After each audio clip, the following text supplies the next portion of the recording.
dice. Ah.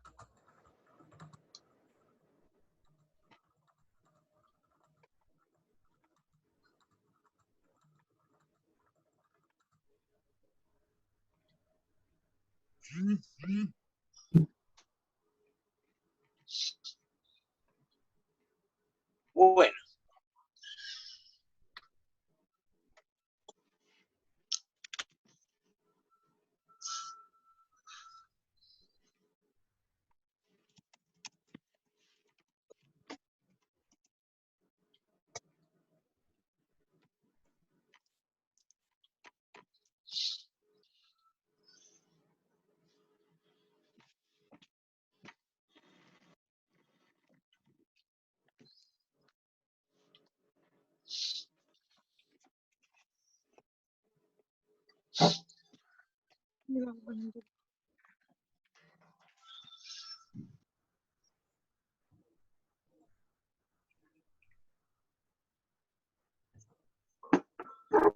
Bueno, vamos arrancando. ¿Te parece bien?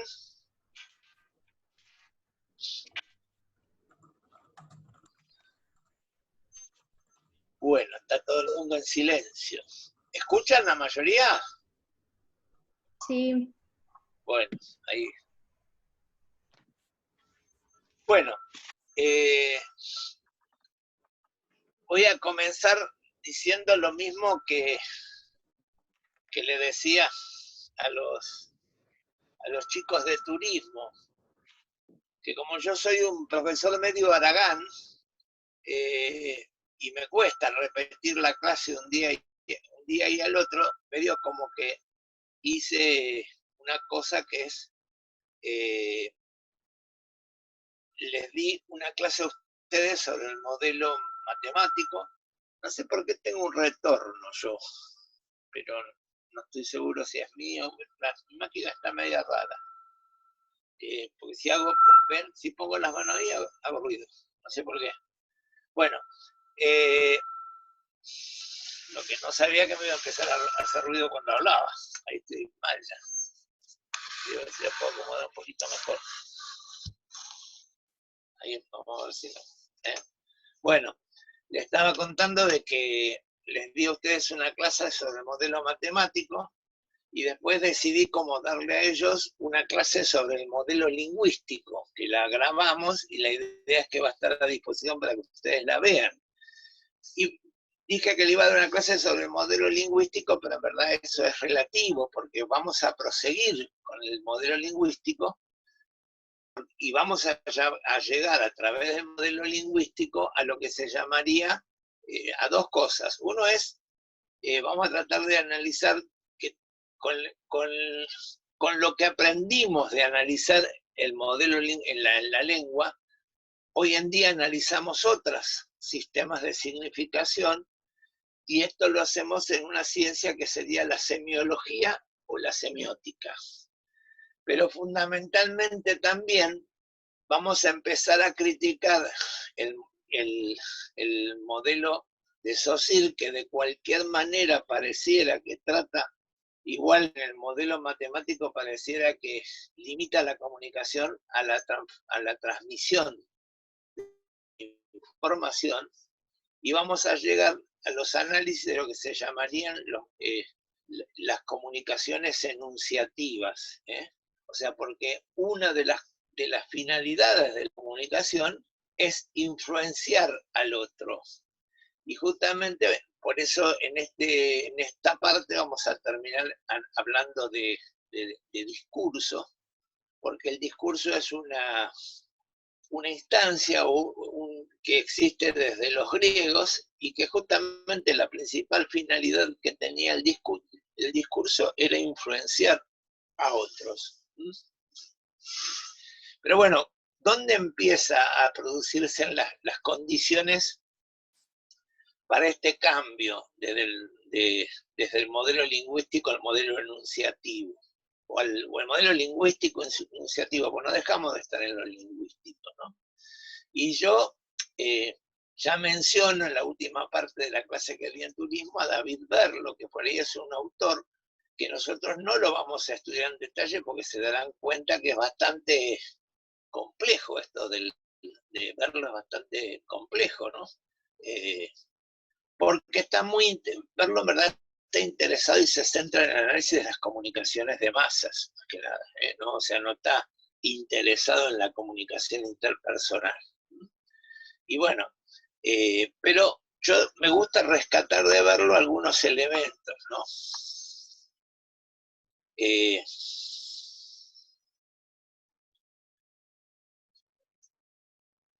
O sea, justamente vamos a rescatar, a verlo porque comienza a tratar el tema de la comunicación como discursiva. O sea, ¿por qué? Porque esta relación entre emisor y receptor, verlo la va a complejizar de algunas maneras. Primero que verlo va a centrarse más en el análisis del receptor. ¿Por qué? Porque va a decir, primero que reconoce que la intención de la comunicación es influir en el receptor. O sea, el emisor tiene interés en influir en el receptor.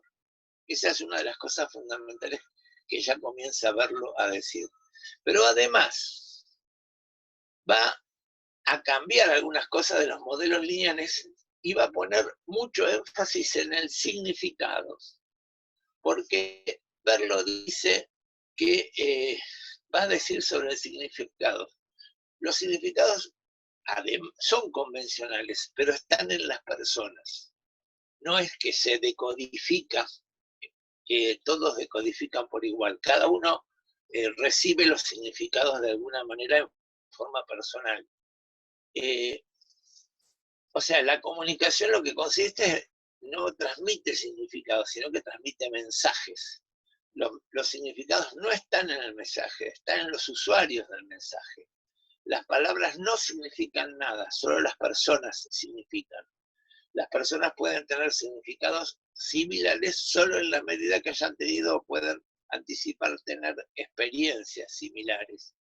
Y los significados nunca son fijos. A medida que cambian las experiencias, cambian los significados. Dos personas no pueden tener exactamente el mismo significado para todos. Complejiza esto, pero va a haber una cosa más que va a complejizar verlo, y me parece que me pasé con esto de pasando de mina, y es que verlo, todo esto lo va a decir, porque va a decir el significado, para que haya esta cuestión de lo convencional o no convencional, el significado tiene niveles de sentido. Me voy a poner un abrigo porque esto de empezar a estornudar me suele pasar cuando tengo frío. Y si pongo un pequeño caloventor que tengo, voy a hacer ruido. Así que mejor me voy a abrigar.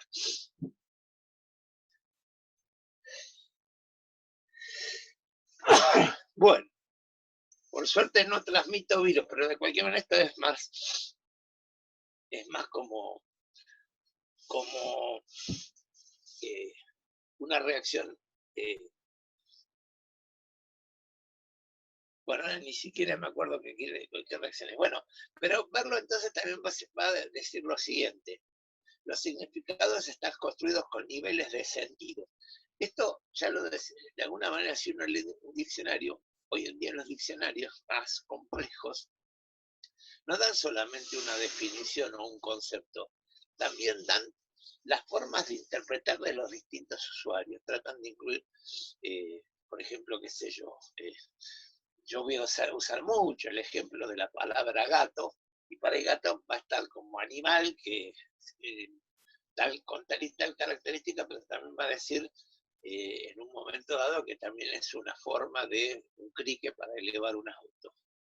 No sé si lo dirá el diccionario, ahora lo estoy medio inventando esto. Pero bueno, pero además, realmente los significados tienen niveles de sentido. Porque, por ejemplo, si yo digo la palabra aquí, mi aquí es igual que el de ustedes. Si estuviéramos en una clase presencial, es posible que el aquí fuera similar. Pero hoy en día, con esto de la pandemia, el aquí es igual para todos. ¿Dónde es el aquí en esta clase? ¿Correcto? O sea, el aquí es una palabra que es contextual. ¿eh? Vamos a acordar también que no hace falta que yo defina a qué gato me refiero, porque si yo digo, pucha, el otro día pinché una goma y me había olvidado de llevar el gato, no hace falta que aclare a qué gato me refiero. Estoy hablando del clic, evidentemente, porque textualmente adquiere este sentido. Pero para eso vamos a tener que también salirnos un poquito y vamos a decir, ¿por qué sentido? ¿Qué diferencia hay entre sentido y significado? Sentido es solamente que nosotros le encontramos una dirección a lo que el otro, una intención y una dirección a lo que el otro comunica, y no necesariamente que haya convenio entre lo que el otro quiere decir o que yo digo. Cuando un artista pinta un cuadro, el cuadro puede tener sentido si los que lo van a ver y admiran a ese artista le encuentran sentido, pero ese sentido no es convencional. Cada uno encuentra el sentido que quiere. Entonces, la idea es que la palabra sentido no quiere decir significados. Más bien, los significados tienen niveles de sentidos. Bueno, entonces semiótica va a ser una ciencia que estudia los sistemas de comunicación. Vamos a acordar que en un momento dado nosotros podemos llegar a usar como sinónimos semiótica y semiología. Pero por ahí vamos a hacer más hincapié en la palabra semiología, porque, por ejemplo, semiótica es una palabra que usa la medicina para decir, la semiótica es los indicados, los signos médicos son las cosas que nos permiten distinguir una enfermedad de otra. Los signos no son los síntomas, síntomas lo que dice el paciente, indicadores es la temperatura, por ejemplo, que son indicadores, pero puede haber signos, concretamente, ¿no? Bueno, no voy a decir, bueno, soy médico, no me acuerdo de ninguna ahora, pero bueno. Entonces la semiótica es en primera instancia distinguimos que el lenguaje y la lengua es uno de los sistemas de comunicación posibles, y en cambio en semiótica los signos pueden ser cualquier cosa, pueden ser palabras, imágenes, sonidos, gestos, objetos, películas pueden ser. ¿Está? Acá está, vuelvo al final de todo y termino diciendo lo que dije recién, de que por ahí, bueno, cómo se dice la palabra semiótica, cómo se analiza, pero fundamentalmente que puede ser usado por la medicina. Entonces, la semiología estudia la comunicación y transferencia de información, es decir, la generación y transmisión de significados. Acá está mal la idea de transferencia de información, es transferencia de sentido, porque por todo lo que estuvimos hablando hoy, ¿no? Porque en todo caso trata de analizar la relación entre las palabras y aquellas a las que las palabras se refieren. La etimología de la palabra semiología procede del griego también y quiere decir semio, es estudio de los signos.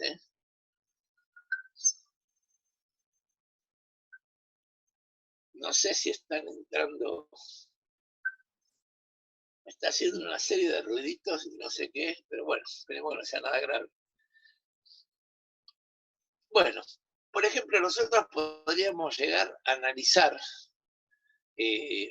una película semiológicamente. ¿Qué es lo que quiere decir el director con esto, el autor, el director o quien sea con esta película? ¿Correcto? Pero, y yo digo que una de las cosas que más cambió en los últimos 50 años, que hemos pasado de una comunicación que era más lingüística, y por lo tanto una de las cosas que por ahí podía predominar era la oreja o la vista, pero en algún sentido lo que más cambió es que hemos pasado a una gran cultura de la imagen, y la imagen va a producir lo que llamaría la comunicación icónica. Uno de los semiólogos importantes o reconocidos es Roland Barthes, que es un francés. Roland Barthes va a analizar o va a incluir como una cosa de estudio lo que él le va a llamar los mitos comunicacionales. De alguna manera él cree que en los mitos, ya de la antigüedad, los mitos religiosos, la relación significante-significado no es una relación biunívoca, sino que a veces un significante, en vez de referir a un significado, refiere a otro significante y recién después van hacia el significado. Y esto es lo que permite que se produzca un mito comunicacional. Él analizaba en aquel momento, cuando me tocó leerlo y yo era joven, en mi cátedra de antropología cultural, era fácil analizar. Usábamos a veces para hacer los análisis de Barthes la revista Life, que en aquel momento era la revista. Y por ejemplo, él decía, la revista Life salió con una tapa que hay un soldado que es de África del Norte, o sea, negro, con el uniforme del ejército francés y salvando la bandera francesa. Entonces, lo que él decía es, este soldado, que es como si fuera, por ser negro, es como que es un representante del África, está saludando muy, muy honrosamente a la bandera francesa. Entonces, se generaba como un mito comunicacional, porque este soldado no necesariamente era representante de la mayoría de los soldados del norte de África.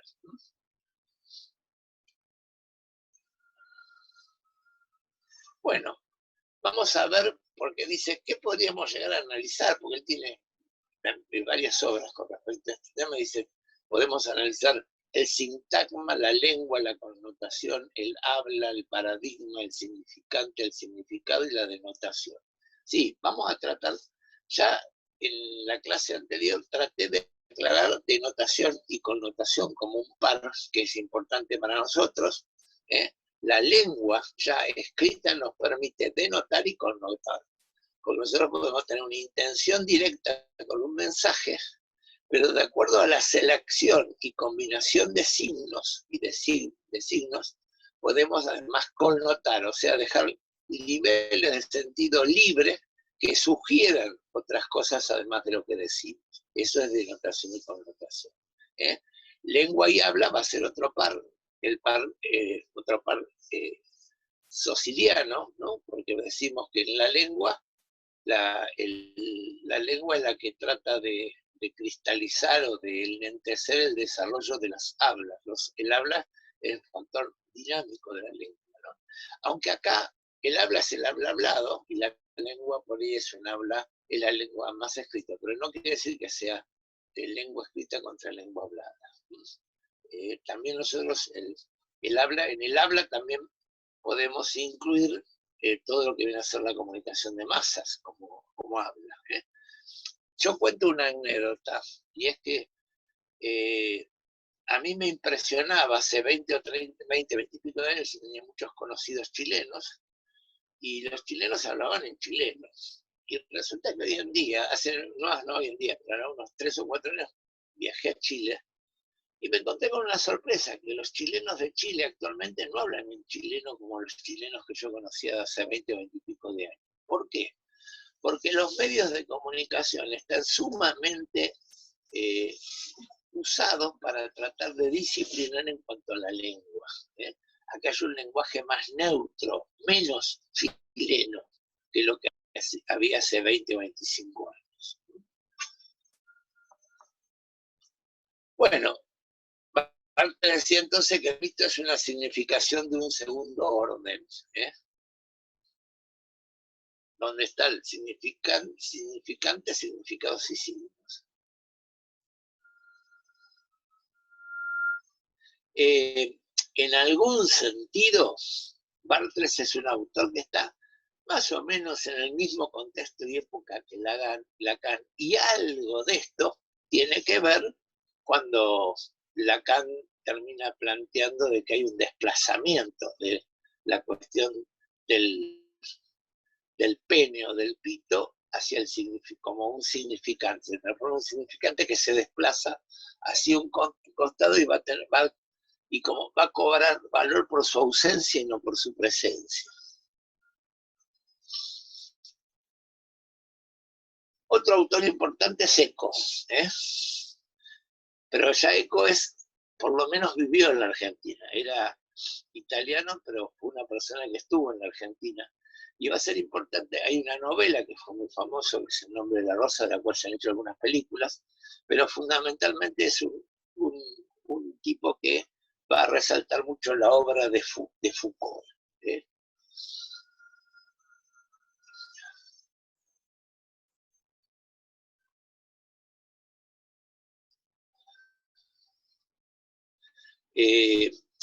Una de las cosas que está diciendo acá es que llega a un determinado momento. Vamos a acordar una cosa, esta convención social que van a tener los enfoques semióticos no van a tener que ver con el diccionario de la lengua, sino de que nosotros creamos convenciones sociales que hace que ciertos fenómenos los veamos y parezcan naturales. O sea, pero estos fenómenos van a ser más bien ideológicos o de opinión pública. Acá, así lo va a llamar ideología, lo va a llamar Eco, entre otros, pero en verdad nosotros después vamos a hacer una distinción. La ideología es una sola. Sí, lo que existen son muchos discursos en las sociedades y estos son los que generan una opinión pública, se generan convenciones sobre la mirada de la sociedad, ¿eh?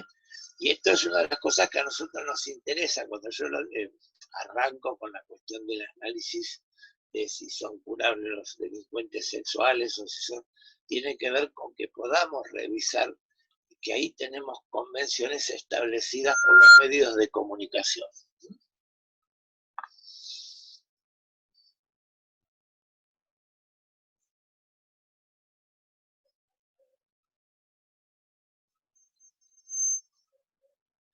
O sea que, de alguna manera, no estamos analizando solamente qué significan, sino también métodos de crear significados, no solamente no es una función natural, también se pueden usar para crear significados sociales en las famosas opiniones públicas o discursos. Bueno, vamos a tener que llegar al discurso al final de todo, ¿no? Voy a hacer una cosita, a ver si me sale.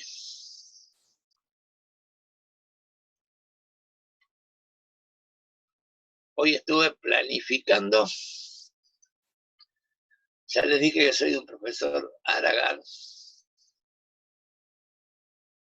y entonces,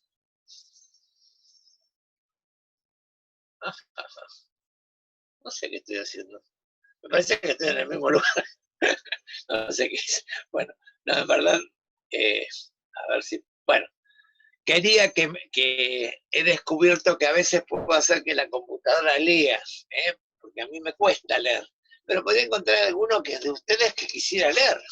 ¿Quién quiere leer ahí? ¿Quién es un buen locutor?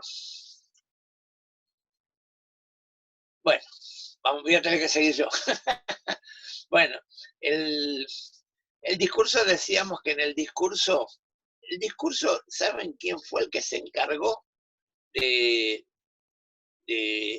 analizar el discurso? Aristóteles escribe un libro que se va a llamar, ¿cómo se llama el libro de Aristóteles? El artículo de Aristóteles. Carla, ¿te acordás? Bueno, no me acuerdo ahora. No me acuerdo. Porque el libro en el cual Aristóteles habla sobre el discurso no se llama el discurso, tiene otra cosa que, bueno, tiene que ver con esto, sería algo así como decir la arenga o algo por el estilo, ¿no? Porque es un artículo en el cual justamente Aristóteles plantea de esto, que esta comunicación que es el discurso lo que tiene intenciones de influenciar a los demás. ¿Por qué era importante en Grecia influenciar? Porque en el Partenón, ahí los discursos eran los que generaban opinión pública y generaban acciones de gobierno, de alguna manera entre los griegos. Entonces, bueno, es un mensaje, tiene una acción comunicativa, pero es exponer o transmitir una información, pero lo más importante es que quiere convencer a los oyentes. Esta sería la idea del discurso. O sea que nosotros ya pasamos desde de los modelos de información que eran transmisión meramente de información, pero yo no quería influenciar a nadie a decir, es un modelo de información en el cual lo que yo pretendo es influenciar a los demás. O sea, vamos a suponer, el profesor, cuando les cuento, yo soy un profesor que digo, a mí no me gusta convencer a nadie sobre Pichón Rivière, pero capaz que uno podría analizar bien y decir, claro, yo sé que lo peor que uno puede hacer es que me impongan un discurso, la peor forma de generar adeptos. Entonces yo me hago muy el democrático, no les influencio, pero la mayoría de los chicos le dan bolilla a Pichón Rivière, y en cambio antes estaba Dora Saidón, una profesora anterior que era muy religiosa de Pichón y no generaba muchos adeptos a los pichonianos. Ahora no me pasa la Filmina, me suele pasar esto. Ahí pasó. Bueno, vamos a acordar una cosa.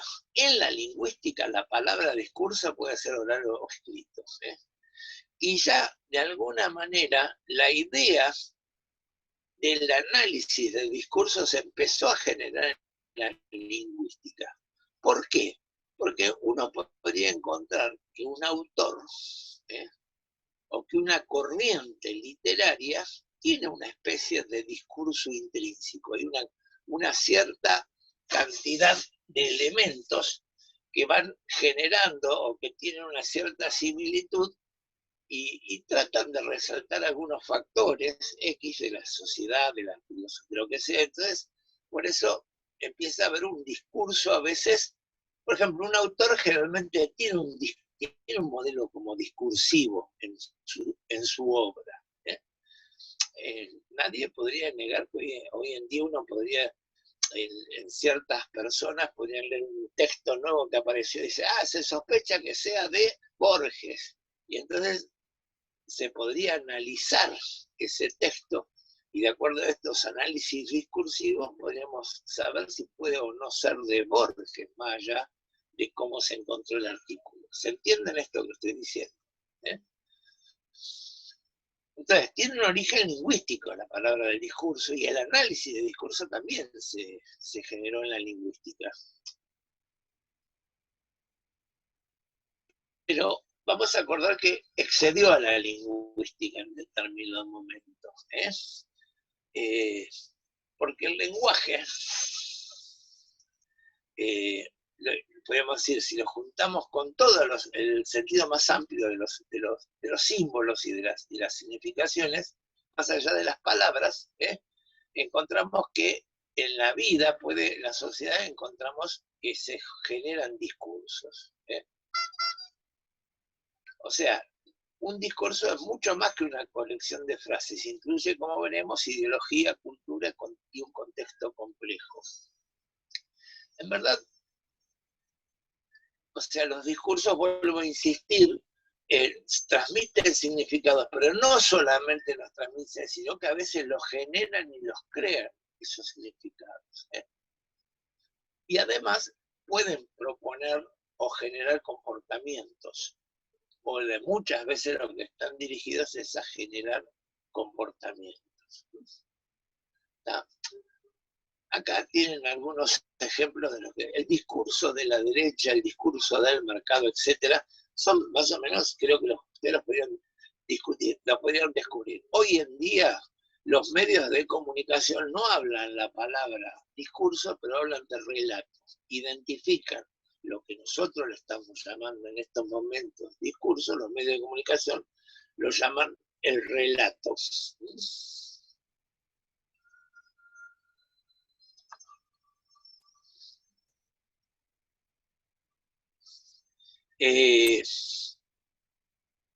No sé si yo soy de una generación en el cual teníamos como directores de cines que generaban como discursos cinematográficos, ¿no? Entonces, bueno, era muy fácil encontrar que un director era como un creador de un discurso cinematográfico, una cantidad de unidades que tenían alguna dirección o sentido en común. Pero también lo que tenemos que empezar a decir que se van dando cuenta que ya empezamos a independizar el discurso como creación de un individuo y empezamos a ver el discurso, o sea, hasta cuando hablamos del director del cine estamos hablando del individuo, pero llegado a un determinado momento estas cosas van a exceder a los individuos y van a ser generados por grupos. Ya no va a ser el director, sino que fue la generación de tal, en cuanto al arte. Y mucho más, si hablamos del discurso de la derecha, como recién dijimos, estamos diciendo de que hay individuos, o más bien hay una serie de unidades discursivas que usa aparentemente la derecha y tienen también objetivos, quiere lograr ciertos comportamientos. Vamos a después hacer hincapié en esto, ¿no? Entonces, bueno, la palabra discurso la podemos usar de una forma muy amplia o muy reducida.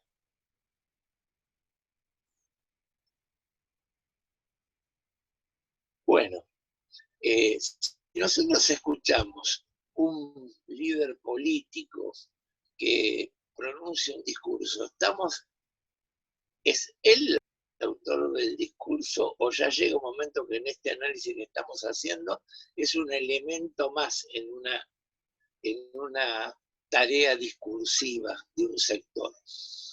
Ahora, ¿quién empieza a cambiar esta idea de discurso y lo transforma un poco más amplia, ¿no? Uno de los autores que va a hacer este trabajo, aunque no le va a llamar discurso también, es Foucault. Bueno, pero vamos a recordar. Podríamos distinguir un discurso belicista, por ejemplo. ¿Quién, por ejemplo? Acá en la Argentina hemos superado fundamentalmente, ya no existen tantos los discursos belicistas, pero yo soy de una generación, cuando yo era joven, que nosotros se había legalizado la posibilidad de una guerra interna, ¿no? ¿Por qué? Porque decíamos, si el ejército es el representante de todos los intereses antipopulares y no nos deja gobernar, no da lugar a que la gente, los civiles puedan llegar al gobierno, porque ellos se quedan con todos los tres poderes. Entonces nosotros lo único que podemos hacer es generar otro ejército que los derrote. Y bueno, y había discursos belicistas que eran los discursos más bien guerrilleros de otro momento, ¿no? Pero esto también lo podríamos estar, nosotros no tenemos discursos belicistas, esto sería una realidad más bien de los Estados Unidos, pero sí, ¿cuál sería el discurso de la derecha en estos momentos? Los discursos de la tolerancia cero con la delincuencia, ¿no?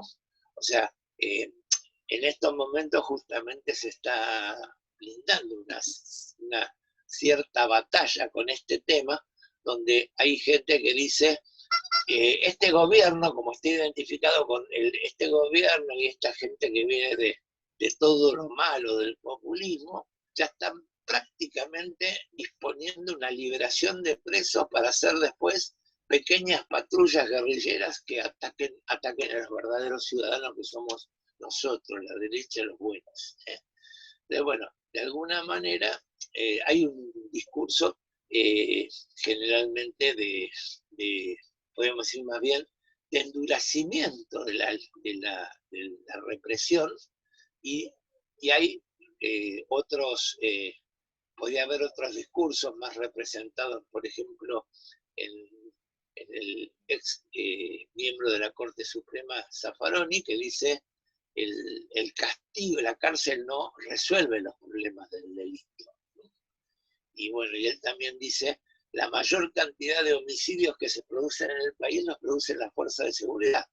2 de cada 3 homicidios los producen las fuerzas de seguridad.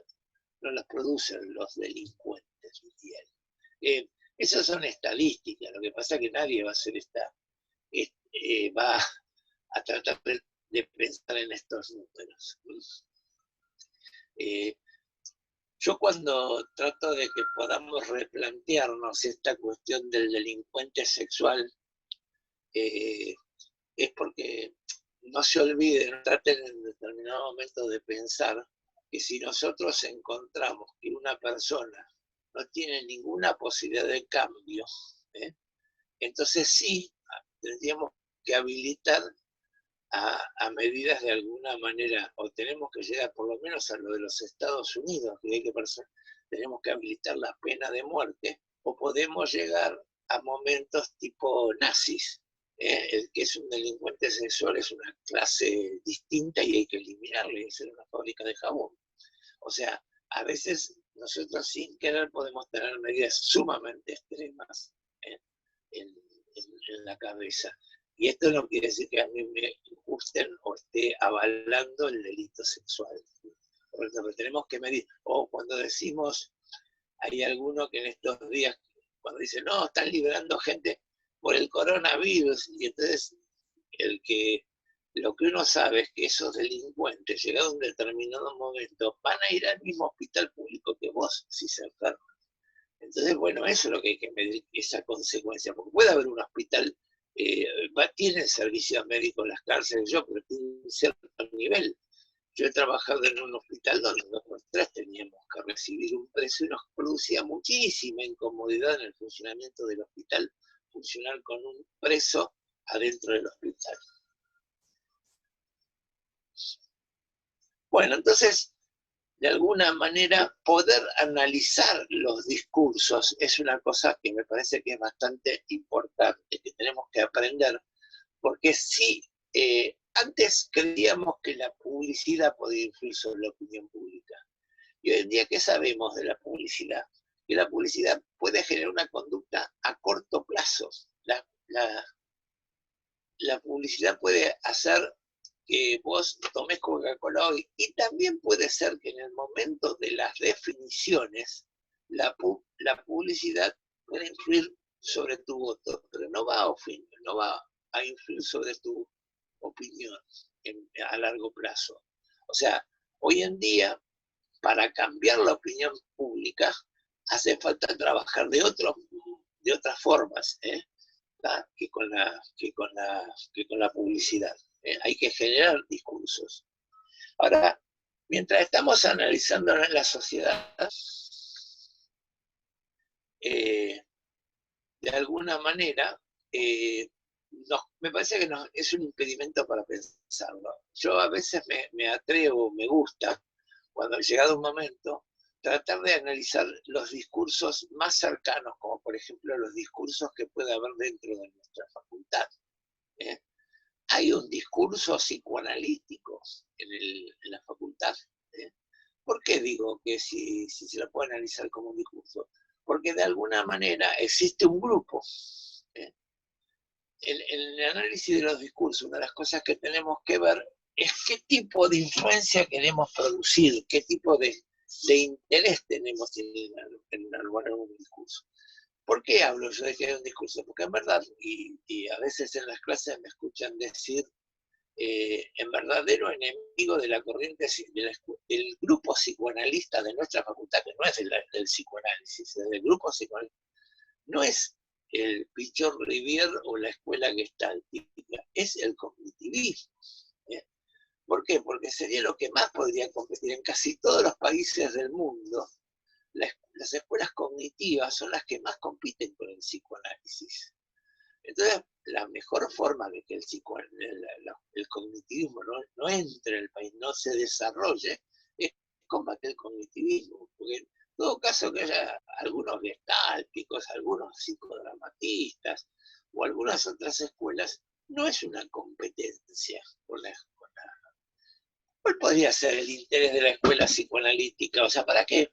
Porque acordemos que, llegado a un determinado momento, ¿qué es lo que se juega con esto? Y lo que se juega son las supervisiones, las clases, las conferencias, y las supervisiones, que o sea, que predomine la escuela psicoanalítica los va a llevar a muchos de ustedes, cuando tengan algún mango, a pagar una supervisión de un maestro del psicoanálisis, ¿correcto? Digo porque el psicoanálisis tiene más esta forma de la escuela cognitiva, más bien plantea que en tu adiestramiento hay que ser muy exhaustivo para que no uses cualquier variable. En cambio, la psicoanalítica te deja que hagas lo que quieras y después dice, vamos a poner un experto que te revise que no actúes demasiado mal. Pero en verdad lo real es que vos llegás y te recibís, no sabes lo que tenés que hacer cuando tenés el consultorio.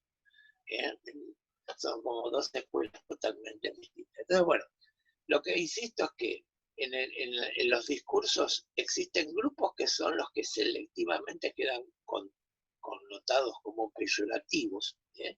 O sea, el discurso tiene fundamentalmente una acción sobre algún sector, más que una...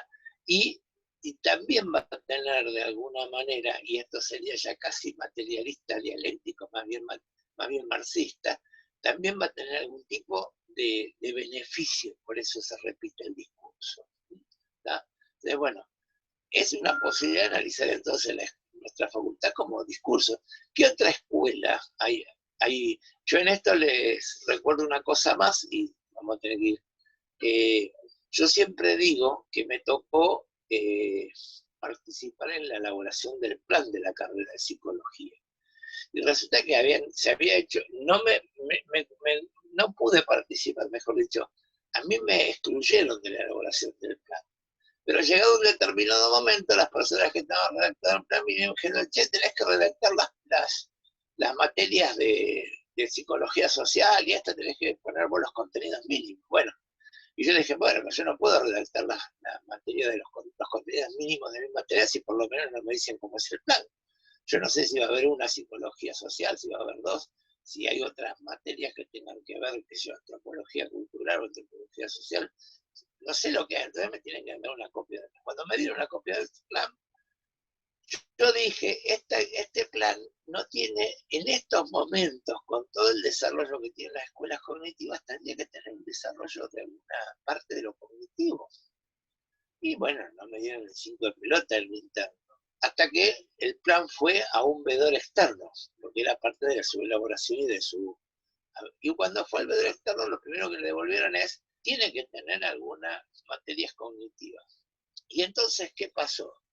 Inventaron las psicologías cognitivas, que no son psicoterapias cognitivas. La competencia no es la psicología cognitiva, que le llaman psicologías cognitivas a las psicologías generales, para que quedara ante el vedor externo como que iba a haber psicologías cognitivas como él había dicho. Y con eso zafaron y pudieron generar un plan que no tiene ningún desarrollo de escuelas cognitivas, o mejor dicho, las escuelas cognitivas que hay, es para generar el cuco de lo malo, lo feo del cognitivismo, ¿no? Para que tengan ustedes una posibilidad de tener herramientas más o menos equivalentes de las dos escuelas que son más importantes en estos momentos en términos de terapia, ¿no? Bueno, me fui de mambo. O sea, ¿cómo podemos analizar el discurso? Y el primer punto es diferenciar un discurso. Yo recién les decía a ustedes, no sé si me creen o no, que podemos hablar de un discurso psicoanalista, facultad. Pero de alguna manera, la primera cosa cuando queremos analizar es que tenemos que identificar el discurso que queremos analizar. Yo estoy medio perdido con respecto a cuánto llevo de clases. No, estamos bien en el horario.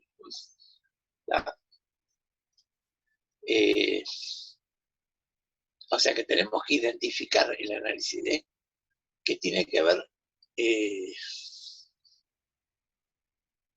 tenemos que tratar de ver, de alguna manera tratar de identificar una forma y tratar de ver cuáles son las personas que repiten o que representan ese discurso. ¿Correcto?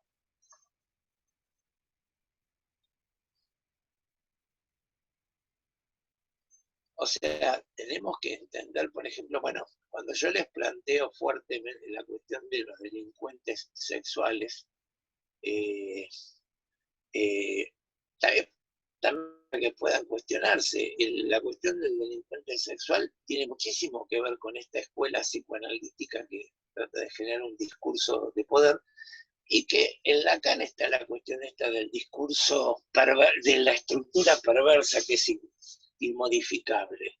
No sería en Freud, por ejemplo, esto así, ¿no? En Freud existe la psicopatía, pero la psicopatía tiene que ver con la cuestión de la falta de una estructura moral. Es una dificultad en la tiene una dificultad en la construcción del superyo. Algunos dicen que el superyo del psicópata es un superyo lacunar, o sea que tiene agujeros de alguna manera. Pero no tanto, hace tanto hincapié, hemos ido desplazando la psicopatía por prácticamente el delincuente sexual no sé por qué en Lacan, eso no creo que tenga que ver con el pobre Lacan, creo que no, tiene que ver con el discurso psicoanalítico de nuestro país. Entonces, identificamos los componentes del discurso para que sea comprensible su contenido, su cognitivo y su afecto. Vemos si tiene un contexto físico, psicológico, político, cultural, cuál es el asunto, tema que toca, quiénes son los que están implicados. No sé por qué puse pacientes acá, ahí me parece que seguía hablando de la facultad.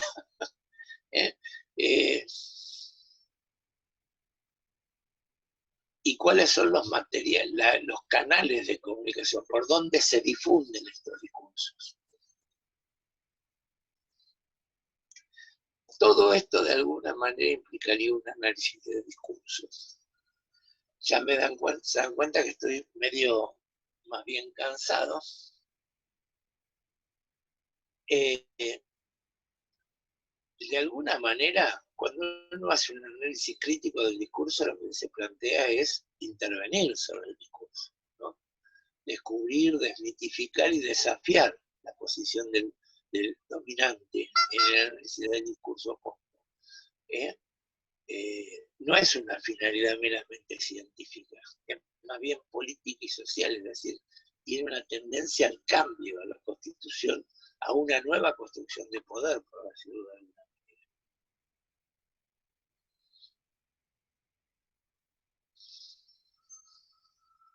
Acá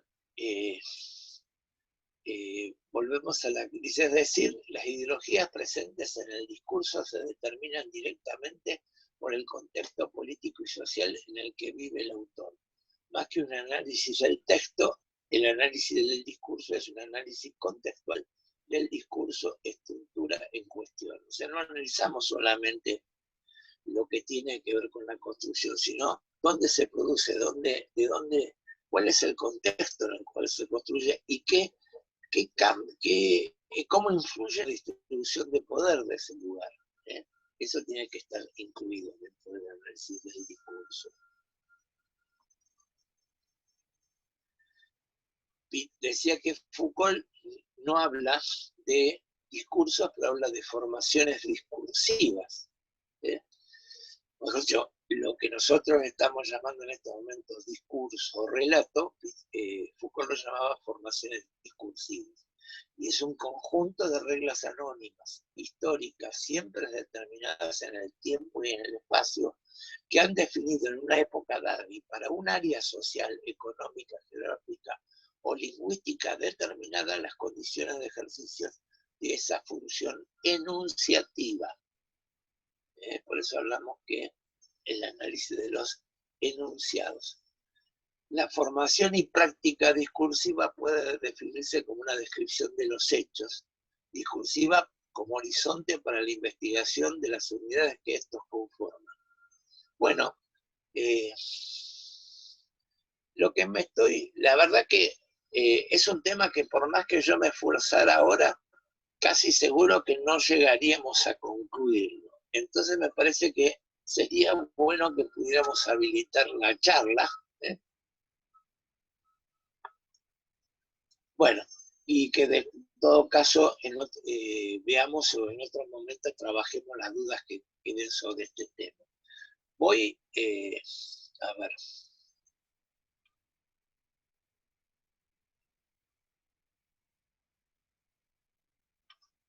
Bueno,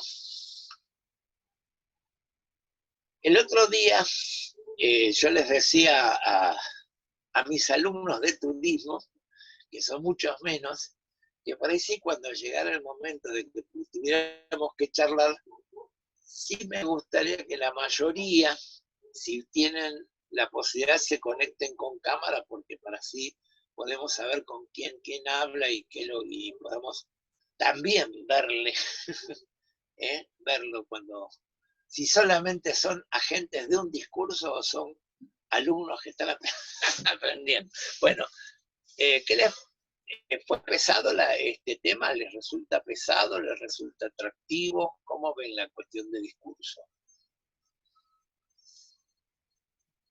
Para mí es re pesado. A ver, dale. Y también muy Nunca lo... complejo, es como que uno no está acostumbrado a analizar todas esas cosas, por ahí lo de la intención del discurso y todo eso está bueno, pero después lo que es pues, esto de la diferencia entre signo y, no sé, ponerle habla y todas esas cosas así como que es muy complicado como de poder terminar de clasificar. Bueno, vamos a acordar lo Signos, siguiente, símbolos y esas cosas. que yo les hice una trampa y esa parte no la tratamos demasiado. La van a ver en la clase que quedó filmada. Y por ahí tratar de juntar todo, por ahí lo tenemos que hacer la clase que viene, porque ¿verdad? En este momento ustedes tienen menos información sobre esto en lengua, pero si quieren podemos charlar también.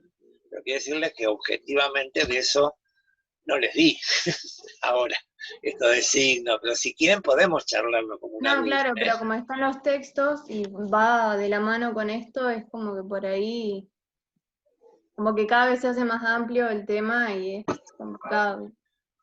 Ustedes no Pero por ahí creen son que la definiciones comunicación... cortas, por ahí son definiciones cortas las que usted da de cada autor, y de todas formas uno está re desacostumbrado a ver estos temas, o por ahí uno las esquiva y se hace re complicado. Empecemos con una cosa. Esto que les estoy contando, ¿lo van a utilizar ustedes como psicólogos o es meramente una pasión mía querer contarles estas cosas? Vamos a suponer lo que vos planteas de significante, todo eso. ¿Ustedes podrían pensar que el psicoanalista es un análisis, es una persona que se dedica a analizar connotaciones de los pacientes? Si yo les digo así, ¿qué opinan ustedes? Para mí sí. Bueno, Todo o sea, lo que hablamos en la clase pasada también de las formas de expresiones del cuerpo, todo el tipo de lectura corporal y discursiva, lo tenemos que aplicar también. yo suelo decir que yo, como me han gustado, me gustó mucho trabajar con grupos terapéuticos, yo no soy un buen escucha de connotaciones y soy un buen lector de comunicación no verbal, por decirlo de alguna manera. Por eso me siento totalmente mal de no poder verlo. Pero de alguna manera, pero bueno, no hay problema, es parte de las limitaciones que tiene la pandemia, ¿no? Pero me entienden, pero cuando yo digo, generalmente ustedes en la facultad van a escuchar mucho de que lo fundamental es escuchar, es el oído. Lo fundamental del analista es el oído y escuchar. Yo personalmente no podría atender sin ver, ¿correcto? No sé cómo, no sé, pero en estos tiempos que están corriendo puede ser que los psicoanalistas realmente puedan atender por teléfono. Bueno, necesitan ver, necesitan escuchar. Yo no, yo necesito ver para poder atender. ¿Se entiende lo que digo? ¿Pero por qué? Porque me interesa la comunicación no verbal, una serie de cosas, ¿no? Pero bueno, esto es haciendo hincapié en estas cuestiones de la comunicación, ¿eh? Todo lo que implica la comunicación. Pero además de esta cuestión de que esto es parte del trabajo que ustedes van a tener en el futuro, pero al mismo tiempo, ¿les parece que, vamos a ver cuál podría ser un discurso que podría afectar? ¿Se imagina alguna situación clínica donde un discurso pueda terminar afectando a la salud de un paciente?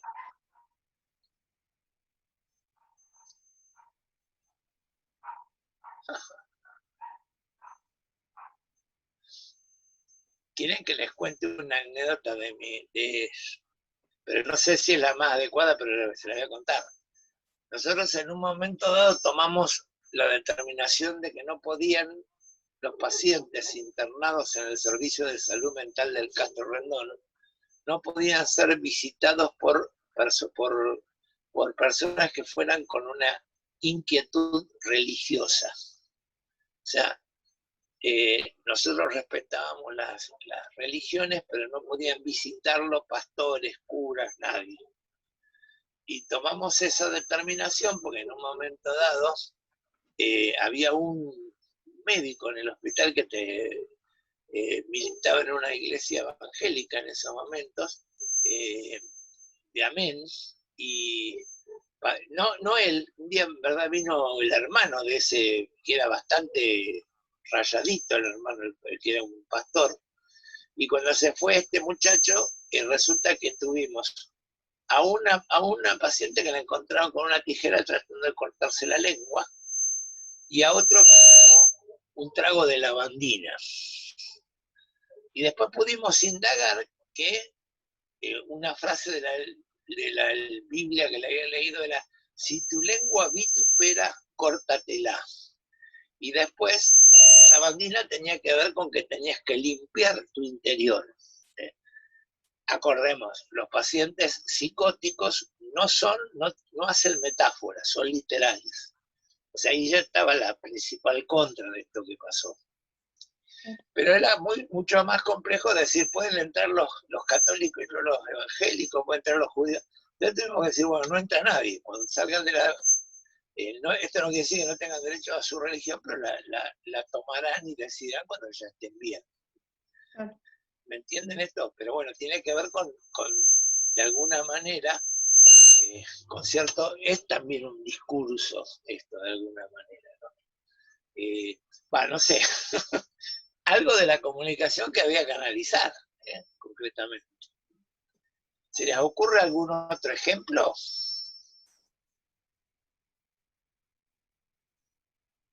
Carla, ayúdame. Me estoy muriendo del aturdimiento. Hay algo que te hace ruido, me parece, Jorge, y hace que... Sí, vos sabés que sé que es mi computadora. Porque miren, acerco las manos a mi computadora y hace ruido. Pero no he podido encontrar qué es lo que lo produce. ¿Vieron que si acerco ¿ves? Acá abajo yo toco, están los parlantes. No sé si con esto es que el retorno, no sé qué es lo que pasa. Pero bueno, mañana va a arreglo, espero que me lo arreglen. Y yo podía usar, para hacer esta clase yo estoy usando 2 computadoras. Me voy a quedar con aquella durante estos días y aquella no produce esto, pero cuando trato de cargar una filmina me cuesta, hay cosas que me cuestan con aquella todavía, por eso sigo con esta que es la más vieja, para algunas cosas. Una cosa que les cuento, ¿esto se llama este ruido? Acoplamiento o redundancia. Es en el análisis del modelo matemático, la redundancia existiría y la toman los sistémicos. A ver, por ejemplo, una forma de desinformar es informar demasiado. Hoy en día ya no tenemos problemas de ignorancia porque no haya información. más bien hay se producen problemas porque cuando estás sobreinformado ya no te informas adecuadamente. Y otro ejemplo. ¿Saben cuándo se habló mucho más de los crímenes de guerra de la dictadura? En el último año que todavía los militares eran gobiernos. Fue el momento en que conocimos los vuelos de la muerte, un montón de cosas las conocimos en esa época. ¿Por qué las conocimos en esa época?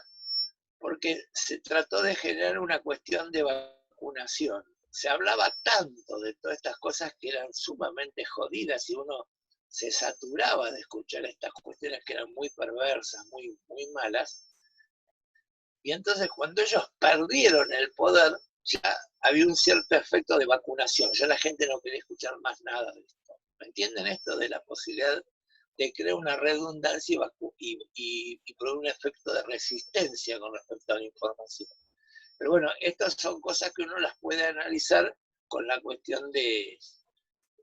A ver, ustedes no lo saben, pero son todos muy jóvenes, pero creo que Carla lo debe haber vivido en su estudio. Hoy en día las paredes de la facultad, Carla, ¿cómo están? ¿Están limpias o están más bien muy sobrecargadas de información? Sí, tiene mucha información. Depende de la universidad también, pero...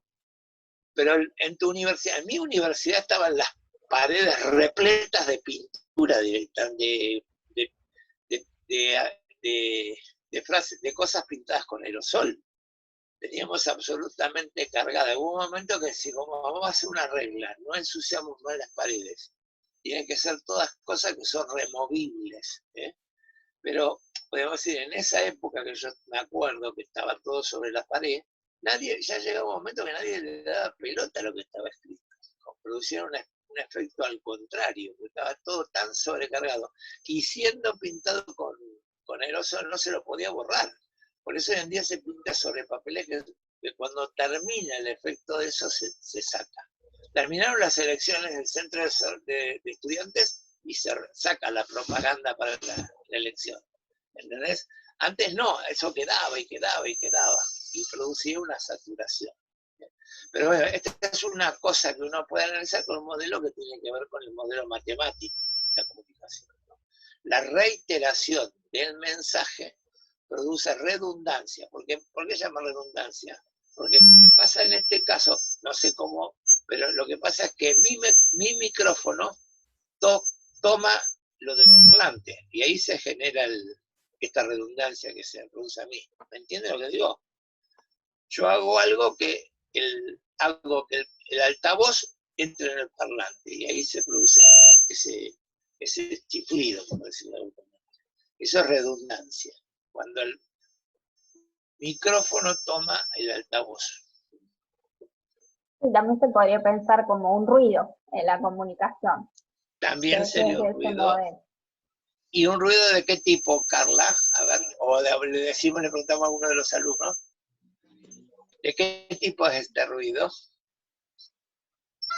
Para mí es en el canal ahora. Es de canal. Es de canal. ¿Y podría haber otro ruido que no sea de canal? Sí, habría otro tipo de ruido. Pero yo pienso que ahora es el de canal. Claro.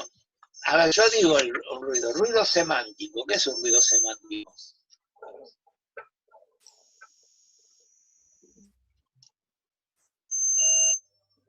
Sí, ya estoy bastante lejos de la computadora y hace ruido, no sé qué.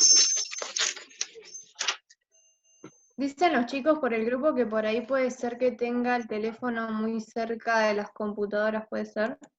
Pero no lo tengo.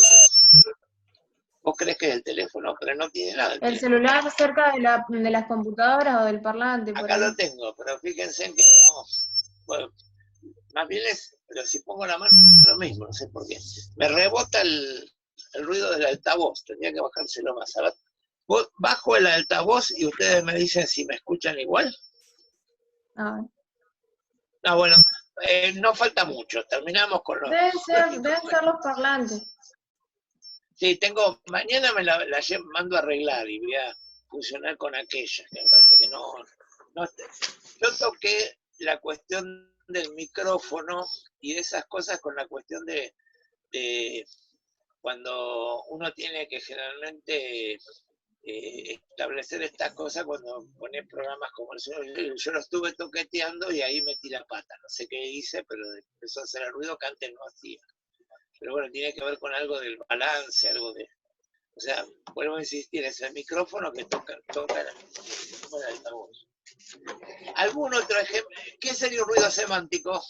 ¿Alguno tiene idea? Cintia.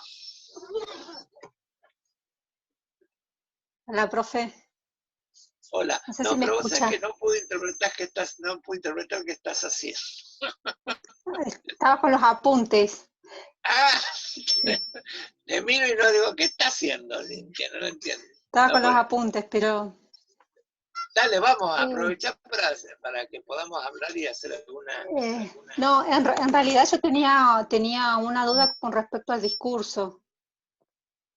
Dale, dale. Que si Vamos, se puede decir del discurso que usted decía hace un rato que influye en la conducta.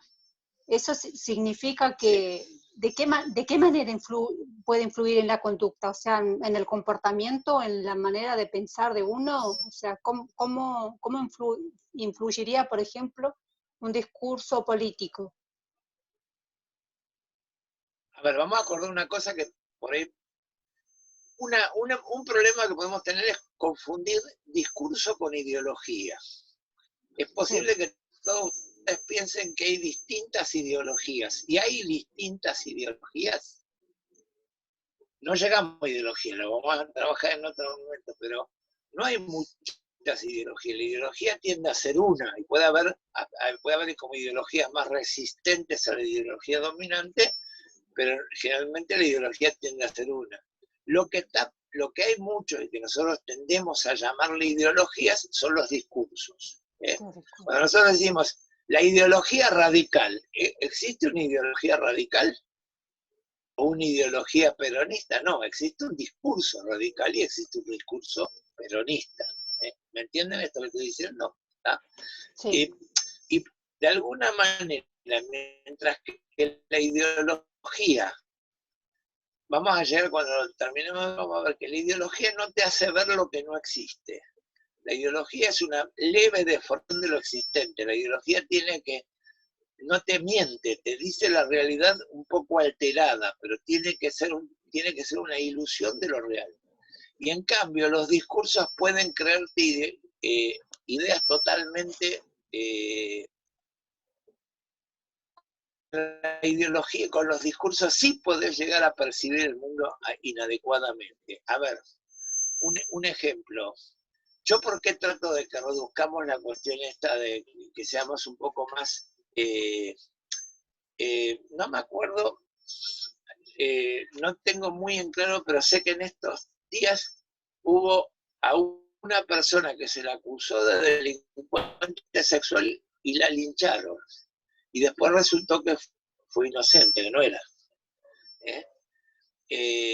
¿Me entienden que la percepción que nosotros generamos en el discurso legaliza que este hombre se lo puede matar porque nunca se va, no lo vamos a poder solucionar, es un problema que nos generamos para el futuro y hay que eliminarlo, como los nazis eliminaron a los judíos que les jodió la vida, ¿no? Algo así. Pero bueno, ¿alguno escuchó esta noticia? Porque yo no me acuerdo bien dónde la escuché. ¿Alguno estos días que hubo un linchamiento de una persona que estaba acusada de algo sexual? No. Yo escuché, pero no de un presunto violador, sino de una persona que había salido y que estaba beneficiado con esto de la prisión domiciliaria, que lo lincharon los vecinos. ¿Y qué pasó? ¿Tenés idea? Porque yo no sé por qué me acordaba. Sí cometió el error de ir a la vuelta de la víctima o algo por el estilo. Lo mandaron, porque además con la coronavirus lo que te hace es mandarte a la casa, no es que él eligió dónde ir. ¿No será el caso ese en Junín de los Andes que el abuelo violó a la nena desde los 7 a los 11 años y que lo mandaron a la casa que estaba a 10 cuadras? Podía ser, yo te cuento que Pero viste ese estas yo cosas que... tengo entendido que no lo lincharon, solamente escracharon y colgaron carteles alrededor del barrio avisando que había un violador suelto. Al pelo. Está bien. No, yo la verdad que no sé, no me acuerdo bien, pero bueno, sí, bueno, se los cuento de esta manera. Yo alguna vez quedé muy impactado porque en una oportunidad, yo cuando viajaba a La Plata, tenía una amiga que me prestaba una casa en Monte Hermoso. Y muchas veces a mí me convenía salir a la tarde para ir a Monte Hermoso y seguir viajando al otro día. En uno de estos viajes que yo hago en La Plata, entro a Monte Hermoso y había una guardia policial, nos preguntaron, se fijaron bien quiénes íbamos, que yo no sé cuánto. Y después, un tiempo después, me enteré que había tenido que ver con que había desaparecido una chica discapacitada, una adolescente discapacitada había desaparecido. Ahí en el pueblo, estaban queriendo que no se la llevaran en un auto. Yo estaba entrando, pero me revisaron a la entrada y a la salida. Y bueno, después me enteré que de alguna manera C5N, con el Darío no sé cuánto, insistió mucho, se fue, se instaló ahí, qué sé yo. Bueno, pasó que después de un tiempo se empezó a sospechar que esta chica visitaba una amiga y adelante vivía un tipo que vivía solo. Y empezaron a sospechar de este tipo, que fuera el que lo hubiese hecho desaparecer. Y después de un tiempo, en un momento dado, se hizo una poblada, quemaron la comisaría y mataron a este tipo. Y unos días después, la amiga confesó que ella era la que la había matado en la playa y la había dejado en la arena. Fueron a buscar y era cierto, había sido una disputa entre amigas que terminó mal, pero no había nada que ver este hombre, ¿no? Entonces, bueno, yo personalmente me quedé siempre me impactó mucho esto, ¿no? De que, bueno, porque además, ¿quién da marcha atrás sobre esa cuestión? ¿Viste? Vamos a suponer, quemar la comisaría, bueno, tiene arreglo. Pero el tipo no sé, ¿viste? ¿Con qué criterio? O sea que ese es el tema que a veces... Pero bueno, los discursos pueden generar estas cosas. Generan estas cosas. Ninguno de ustedes son medios jóvenes. ¿Algunos se acuerdan los saqueos de un momento crítico anterior? ¿Los saqueos a los supermercados? Sí, yo me acuerdo. Y yo también. ¿Qué te acordás? Yo, por ejemplo, vivo en una zona como cercana a la Barda, acá en Neuquén, y Sí. me acuerdo que a nosotros no nos dejaban salir a jugar, y que mirábamos por la ventana y se pasaba toda la gente con los carros llenos de cosas, porque acá cerca de mi casa hay un supermercado. No sé si me pregunta qué me acuerdo de ese contexto o de las noticias. Seguro que si eras chica lo que te acordás no necesariamente. Sí, después, sí. Bueno, yo les cuento una cosa. Bueno, lo que yo me acuerdo... perdón. Dale, sí, dale, conté. No, bueno, por ahí no. Sí, yo soy más grande, en el 2001 tenía 17 años, vivía en Buenos Aires, estaba todo esto del toque de queda, que no te dejaban salir, bueno, bastantes conflictos con mis padres, soy melliza, con mi hermana nos habíamos escapado al centro, al microcentro, así que después, bueno, así participé en marchas y demás con todo ese tema.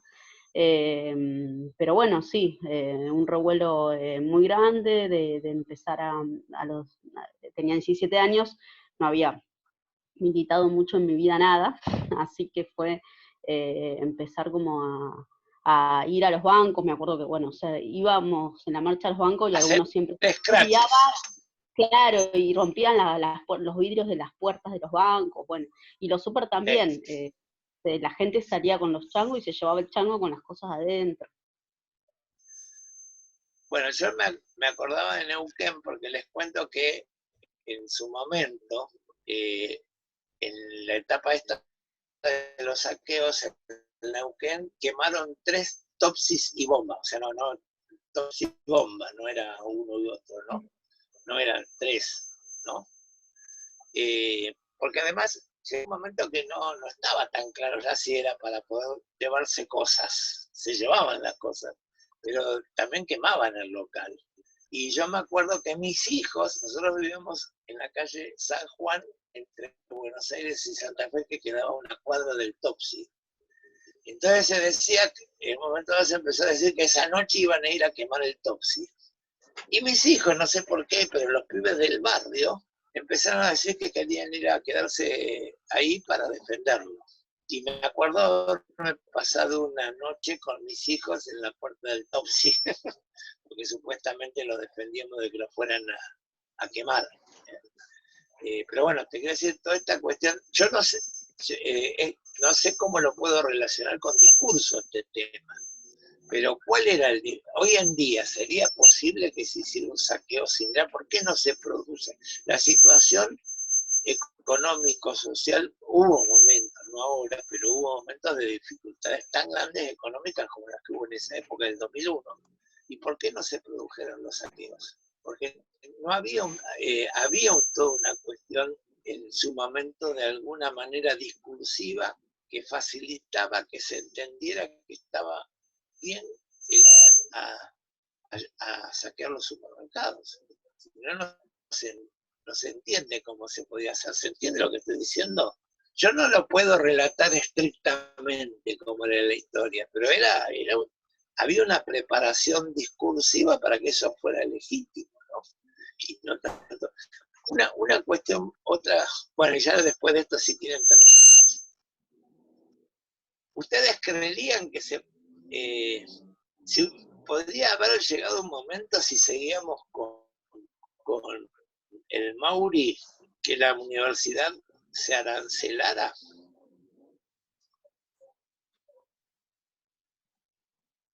Que llegáramos a una situación tipo Chile, porque en Chile las universidades públicas son pagas. Nosotros tuvimos una etapa, en la etapa de Menem, que se habló del arancelamiento de la universidad. Bueno, pero Carla, ¿a vos se te ocurre algún ejemplo? Porque estoy tratando de buscar cosas para hablar de discurso y me parece que lo estoy errando, no encuentro ningún ejemplo muy certero que digamos. El otro día charlábamos con Carla una cosa que me parece que acá hay gente, en este momento, en esta clase, hay gente de Río Negro y hay gente de Neuquén, ¿no? ¿O no? Son todos de Neuquén. ¿Hay gente de Río Negro? Sí, profe, ¿Cómo? yo soy de Bariloche. Sos de Bariloche. Pero estás Sí, yo soy de Roca. ¿Dónde estás? Al pelo. ¿Dónde estás? ¿La de Bariloche ahora está en Chipolete o está en Bariloche? No, en Bariloche. Al pelo, qué bueno, te envidiamos un poco. Aunque un poquito de envidia nos da. Bueno, no, iba a decir por lo siguiente, porque el otro día charlábamos con Carla, que estamos en 2 provincias que nos separa un río, pero por ejemplo que hay una forma o discursos respecto a los niños totalmente distintos en la provincia de Neuquén y en la provincia de Río Negro. Yo hice mucho hincapié y hice mucho en esta cuestión de que pareciera que hoy en día no importa la violencia contra los niños, y ahí por ahí no aclaré adecuadamente que esto es una afirmación que me parece que es correcta en la provincia de Río Negro.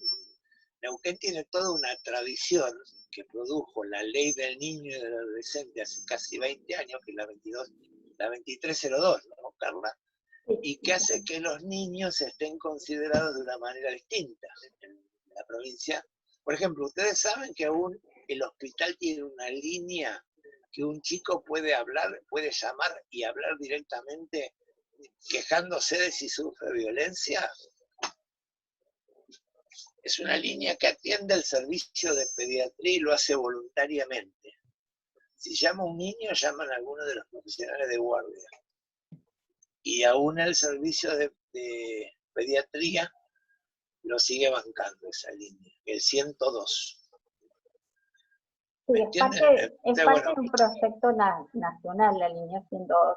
Existe acá y en varias provincias del país. Ahora no recuerdo todas, pero son varias. pero la línea, el 102, estoy bien, Carla, lo que digo, era otro número, porque era la línea que conecta, el hospital conecta directamente con el servicio de pediatría. ¿Es esa? Es un equipo especializado en realidad el 102 de atención a situaciones de maltrato y abuso específica para niños, niñas y adolescentes. Una línea directa. Vos marcas el 102 y te comunicas con ellos directamente, que es un equipo conformado por psicólogos, trabajadores sociales. Pero generalmente durante el día hay un equipo que trabaja los llamados que haya tenido el 102 y que no son, pero durante la noche u otros horarios los atienden la gente, voluntariamente la gente del servicio, ¿no? Gente de guardia o alguien del servicio. Pero bueno, por ahí si hay un llamado, después el pediatra no puede ir a ver qué pasó, entonces hay un equipo que en la mañana procesa esa información y trata de rellamar a ese número o indagar qué pasó. Pero me entienden que es una postura totalmente distinta a la de Río Negro, a la de a ver, Bariloche y Roca, a ver qué opinan de esto. ¿Hay cuidados? ¿Ustedes encuentran alguna situación de cuidado similar en sus ciudades? Yo no entiendo cuál es la diferencia entre una provincia y otra, que en esta línea en Río Negro no está o qué. La provincia de Neuquén fue la primera provincia que tuvo una ley del niño y adolescente, ¿no, Carla? ¿O es la segunda? ¿Primera? Es una de las primeras. No sabía una de las que primeras, primero... no me acuerdo bien si fue la primera. Pero, y creó la Defensoría del Niño, que es una institución que funciona y bueno, que tiene toda una trayectoria. Río Negro empieza a tener algo porque en un momento estas leyes, o esto toma cierto estado a través de leyes nacionales, y Río Negro adhiere a la nacional, pero no tiene toda una trayectoria de indagar sobre los niños. No hay una cuestión, o sea, no hace mucho, recién Río Negro creó lo que se llama la CENAF, ¿no? Que es el Secretaría de Estado de Niñez, Adolescencia y Familia, ¿no? Claro, que es Cintia, nacional. ¿me corregís vos? Yo, profe, yo estoy en contacto con niños y con familias porque participo de un grupo y es verdad que en Río Negro como que no se le da mucha bola a la violencia de los nenes. Es como que no tenés mucha información de qué hacer cuando te encontrás con alguna situación así. Es como que no se habla mucho de la violencia en los niños. No, Bueno, Chueca, si no me querés mostrar tus piernas para saber por qué te llaman Chueca, decime cómo te llamas. Ay, perdón, no cambié el coso. Soy Martina. ¿Cómo? Soy Martina, perdón, no, me olvidé de Martina, cambiar no hay el coso. problema, pero si no me va a tener que mostrar las piernas para saber si sos Chueca o no. Entonces, Martina es más fácil, te creo. Hoy no tuvimos... Victoria estaba muy preocupada de que no entrara nadie. Vos, Victoria, me dice, ¿y esta Chueca será Chueca en serio? Ah, no, pero yo no sé, pero... No, ya sé, pero vos estabas preocupada que no entrara nadie ajeno al grupo, que no entrara nadie. Ah, no, que porque ella está en el grupo de WhatsApp. Vos ya lo conocés como Chueca. Está en el grupo de WhatsApp, sí, tiene el nombre ese. Al pelo, bueno. Pero está bien, así que estás trabajando, esto es algo voluntario que haces.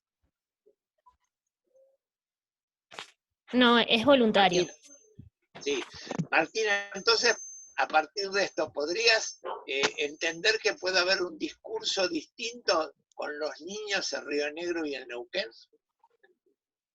Sí, no conozco cómo es en Neuquén, pero por lo menos en Río Negro mucho no se conoce. O sea, yo una vez, hace un tiempo, fui a un congreso que hablaba sobre la violencia en la niñez y comentaban sobre la intervención de los maestros y profesores en las situaciones de violencia. Que, por ejemplo, si los profesores no denunciaban o la escuela no denunciaba el abuso y eso, directamente se los consideraba como cómplices.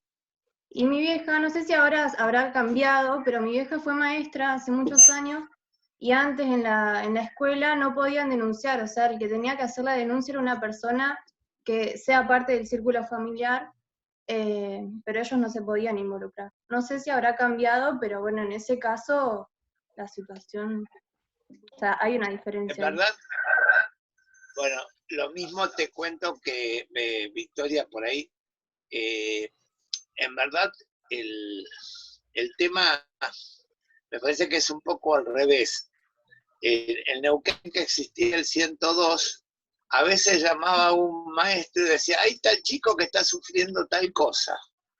Y entonces el 102, por ejemplo, en esta cuestión de volver a llamar, identificar la llamada, y decía, mire, nosotros no podemos hacer la denuncia por ustedes. La denuncia es algo que tiene que ser, que la tiene que hacer el que tiene un dato o la vivió o puede dar un testimonio en primera persona. Las denuncias no se pueden transmitir. O sea, el maestro no puede decir, a mí me llamó una vecina y me dijo que había violencia. En todo caso, hay que convencer a la vecina que haga la denuncia. ¿Se entiende lo que digo? Claro, Y sí, con sí, los maestros a veces pasaba lo mismo, que los maestros decían, llamaban al 102 para que sea el 102 el que haga la denuncia. No. Y de ahí fue donde se empezó a decir que todos los funcionarios del Estado, llámese maestros, llámese profesionales de cualquier lugar, miembros de la gente que trabaja en una subsecretaría, si conoces una situación de violencia, sos responsable de denunciar. Si no, sos cómplice. ¿Entendés? Sí. Hay una compañera en el grupo que pregunta... perdón. Sí. Hay una compañera en el grupo que pregunta si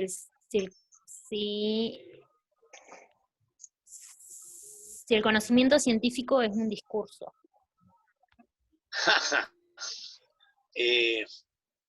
Más adelante, a ver, podemos decir,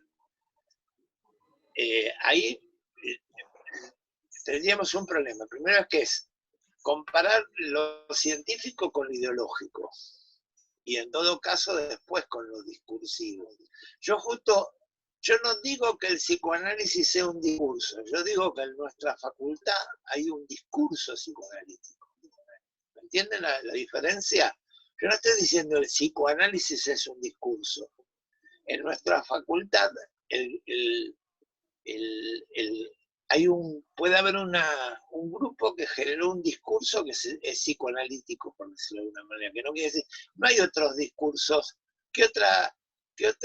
Bueno, podríamos en una de esas decir las cátedras de fisiología que yo, hay un discurso más médico, podría ser, pero no son discursos dominantes. ¿Hay algún otro discurso en nuestra facultad? ¿Me entienden la diferencia? Que no estoy hablando de ciencia o discurso, ciencia o ideología. Podemos analizar que a veces puede haber grupos que conforman un discurso, una postura de un discurso dentro de la ciencia, que no es necesariamente no hay que confundirlo con lo científico que pueda tener esa postura, de alguna manera. Carla, ayúdame, no sé si me tira... ¿Se entiende lo que digo? La compliqué más con lo que es mi explicación.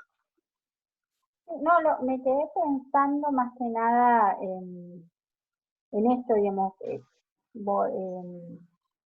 Me quedé pensando si realmente había como algo del discurso en relación a los niños, que eso sería como otra cosa.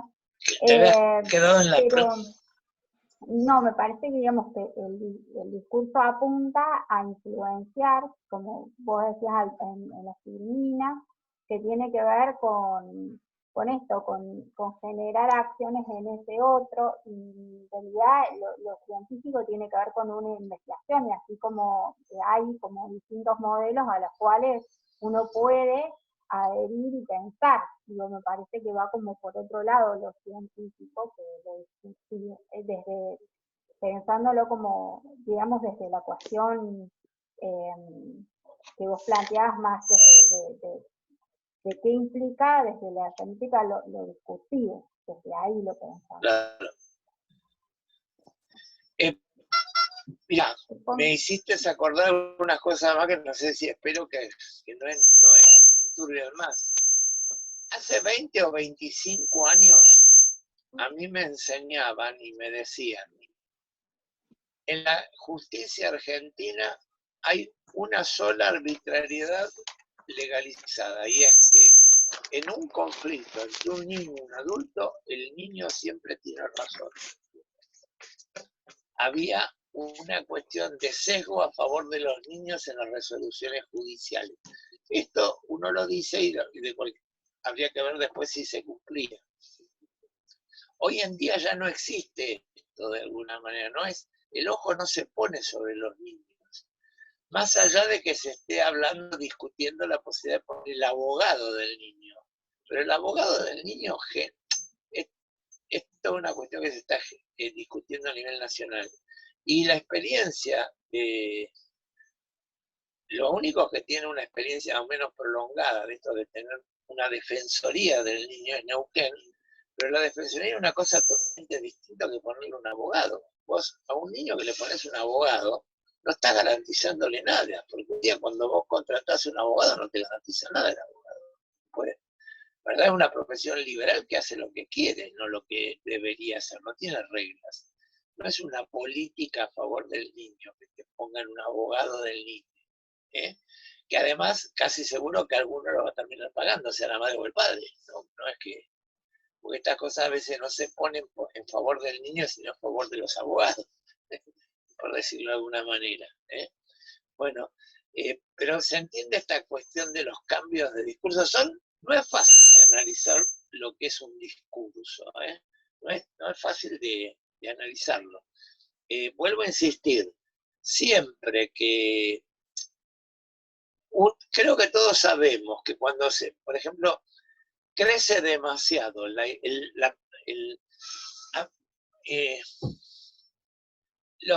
el discurso de la derecha, siempre te van a tratar de generar miedo. Yo me acuerdo que hubo una etapa en la facultad nuestra, año tras año cambió totalmente la sensación de miedo de las personas que iban. Había momentos que estaba todo el mundo aterrorizado porque habían tratado de secuestrar esto que lo otro, y otros años que no pasaba nada. Y esta cuestión de la inseguridad tenía bastante que ver con discursos de alguna manera más de derecha, más de izquierda, por decirlo de alguna manera, ¿no? Cuando se incrementa el miedo, evidentemente está dirigido a que se aumente la represión. ¿Y esto realmente sirve? Sería la pregunta. La derecha generalmente genera el miedo y pide más represión. ¿Esto ayuda a que haya menos delito? ¿Qué opinan ustedes de eso? ¿Les gustaría investigarlo? Hoy hice una afirmación que hace Zaffaroni. Yo también el otro día usé una cifra que nadie le prestó atención. Y yo les dije que mientras que los homicidios se mantienen más o menos un número más o menos estables, en los últimos 10 años creció casi un 60% los homicidios en general. ¿Y qué opinan de eso? ¿Por qué crecen los homicidios?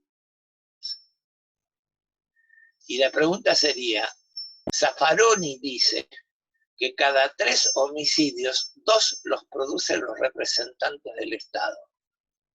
¿Ustedes entienden eso igual que yo o no es esa la cifra? O sea, de cada 3 homicidios, 2 los produce la policía, la prefectura, la gendarmería, alguien que es un representante del Estado. Bueno, qué lío. Bueno, No entiendo cuál es la pregunta igual. No, porque si se entiende de que generalmente los discursos de represión se lo vinculan más a las derechas, ¿Por qué se vinculan los discursos más represivos a la derecha? Una cuestión que ya también pasó desapercibida. Con Macri, la perpetua pasó a ser 35 años, antes era 25 años. ¿Eso implicó que hubo menos delitos porque se aumentaron las penas? No, no creo. Porque la situación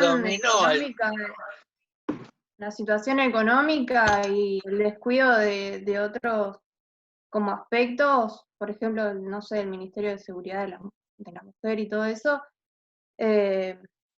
nada, se descuidó y por lo tanto hay mucha más aumento de los delitos, no sé. Para mí viene por ahí. Al pelo, perfecto, pero se dan cuenta cómo las derechas generalmente dicen, si castigamos más va a haber menos delitos, ¿y esto es cierto o no? Porque de alguna manera, en la etapa de Macri se aumentaron las penas. Antes, una perpetua era, una persona que entraba preso, la máxima pena que se pensaba en 25 años, llegó a 35.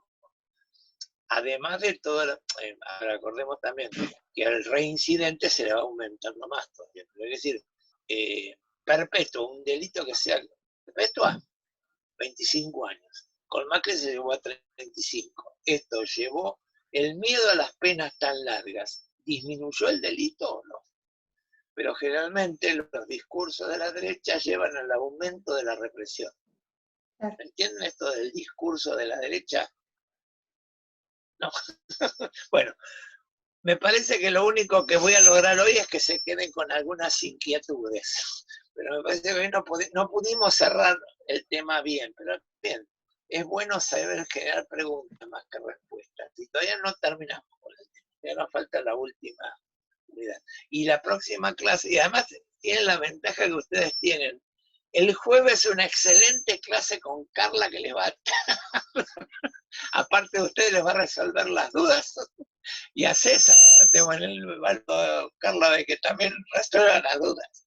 No, bueno, es bueno que nos generemos dudas. Si les doy una tarea, traten de identificar cada uno un discurso social, un discurso en la sociedad. Algún discurso. Mirá, me acabo de acordar uno tan tonto.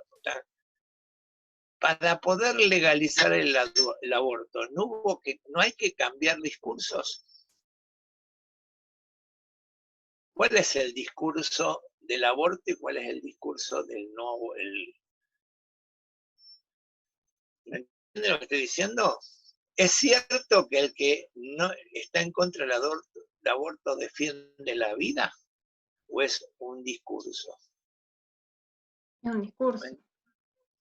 Bueno, analícenlo como un discurso. Acá tenemos unas cuantas damas que... Porque no lo lleva a la práctica tampoco. O sea, si alguien defendiera realmente la vida, le importaría la vida digna, no la vida simplemente de estar siendo en el mundo. Para mí defender la vida es otra cosa. No sé, si defendieran la vida... Una pregunta, así a grandes rasgos, y no quiero... ¿Cuántos de ustedes son pañuelo verde y cuántos son pañuelo celeste? ¿Tienen idea de este grupo? Ya somos poquitos, así que podemos preguntarlo. Pañuelo verde. Yo apoyo la legalización del aborto. Bueno, pañuelo verde. ¿Quién más? ¿Cuántos hay? ¿Hay algún pañuelo celeste? Chueca, ¿sos pañuelo celeste? No. No, creí que ibas a hablar, por eso te creí que ibas a decir que es pañuelo celeste acá. Pero ¿se entiende el discurso del pañuelo celeste y del discurso del pañuelo verde? ¿Es cierto en el pañuelo verde que están con la vida? Porque los pañuelos verdes dicen que el aborto genera muchas muertes maternas. O sea que no, el discurso no se busca solamente legalizar el aborto. Se busca educación sexual, anticonceptivos y un aborto legal. ese es el discurso del pañuelo verde, porque justamente la mayoría de las veces el pañuelo celeste dice, no, en vez de aprobar el aborto, eduquen más y para no quedar embarazada, de alguna manera. Bueno, muchachos, creo que ahí salió mi discurso machirulo. Le digo muchachos y son todas muchachas la mayoría. Pero bueno, tengo acá a Jeremías Paz y a Juan Vargas que me dejaron la foto, así que supongo me influyen. No, perdonen, pero sí tengo una mala costumbre de decir muchachos. Es muchaches, así no hay problema. Bueno, dejamos acá. Sé que no hemos cerrado nada hoy, pero espero que aunque sea les hayan quedado dudas, que sean productivas para el próximo. Y lo mismo todavía tenemos para seguir charlando este tema. Así que lo vamos a seguir charlando. ¿Dejamos por ahí? Bueno. Bueno. Lo digo porque acá la mayoría están, como se llama, nos hemos quedado 21. Así que... Ya se fueron otros. Está bien. A Victoria se le pasó, pero había un Moto G. ¿Sabés quién era el Moto G? ¿Victoria? No. No, pero la clase anterior también estuvo. Y no quiere decir quién es. Después le vamos a preguntar. Profe. Bueno. Sí. Profe. Hola, sí, dale. ¿qué tal?